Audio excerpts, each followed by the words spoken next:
शेतकरी बांधवांसाठी आनंदाची बातमी असणार आहे, कारण मागील अनेक महिन्यांपासून शेतकरी बांधव ज्या विम्याच्या हप्त्याच्या प्रतीक्षेमध्ये होत्या, तोच विमा आता शेतकऱ्यांच्या बँक खात्यावरती जमा होणार असणार आहे। सर्व प्रलंबित देखील पैसे आता शेतकरी बांधवांच्या बँक खात्यावरती जमा करण्यात येणार आहेत। यासाठीच आता पीक विम्यासंदर्भात केंद्र सरकारद्वारे महत्त्वाचा निर्णय घेतला गेला आहे। तो निर्णय देखील काय असणार आहे त्याबाबतची देखील माहिती आपण या रीलच्या माध्यमातून किंवा व्हिडिओच्या माध्यमातून घेणार आहे। त्यामुळे व्हिडिओ शेवटपर्यंत नक्की पहा आणि चॅनलवर नवीन असल्यास आपल्या हक्काच्या मराठी चॅनलला सबस्क्राइब देखील करायला विसरू नका।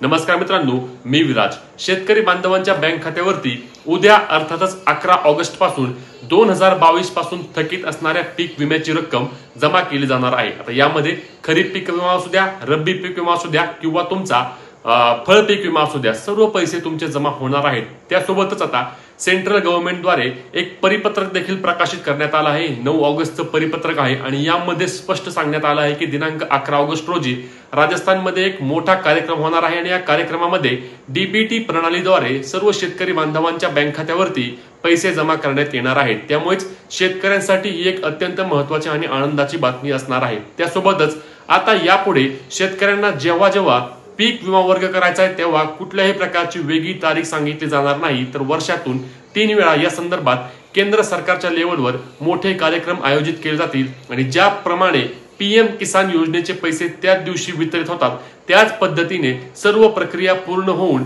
ज्या दिवशी हा कार्यक्रम असणार आहे त्या कार्यक्रमाच्या दिवशीच शेतकरी बांधवांच्या बँक खात्यावरती पीक विम्याचे पैसे, फळ पीक विमा असू द्या, खरीप असू द्या किंवा रब्बी असू द्या, याची रक्कम, जे पीक विमे मंजूर झाले आहेत त्या सर्वांची रक्कम, ज्याचे दावे देखील निघाले आहेत, ती सर्व रक्कम तुमच्या बँक खात्यावरती जमा करण्यात येणार आहे। त्यामुळेच शेतकरी बांधवांसाठी एक अत्यंत महत्त्वाची आणि आनंदाची बातमी असणार आहे। याबाबत तुम्हाला काय वाटतं कमेंट करून सांगायला विसरू नका। तसेच तुमचे काही जरी प्रश्न असतील तरी देखील आम्हाला कमेंटमध्ये नक्की विचारा। भेटूया पुढच्या व्हिडिओमध्ये, तोपर्यंत जय महाराष्ट्र।